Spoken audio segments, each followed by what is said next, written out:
Réuni à Bruxelles pour répondre au drame des migrants en Méditerranée, le Conseil européen exceptionnel s'est appuyé sur 3 axes. D'abord, le renforcement des moyens financiers alloués au sauvetage en mer. Le Conseil européen a d'abord triplé la capacité en Méditerranée. De 3 millions, il devrait donc passer à 9 millions d'euros par mois, en deçà des moyens engagés seuls par l'Italie dans le cadre de Mare Nostrum, puisque cette opération se chiffrait à 114 millions d'euros par an. Il manque la relance d'une opération du type Mare Nostrum qui avait des défauts, qui n'était pas parfaite, mais qui a contribué au sauvetage de 90 000 migrants en ce qui concerne Mare Nostrum en particulier. Les moyens matériels seront également accrus. 9 navires, 3 hélicoptères et des officiers devraient se greffer au dispositif, le tout pour lutter contre les trafiquants.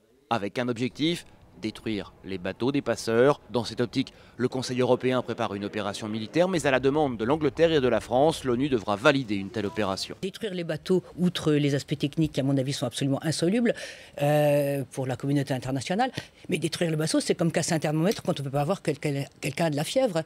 On détruit les bateaux et alors, qu'est-ce qu'ils font derrière? Ils se font tuer en Libye plutôt que de se faire tuer dans la mer.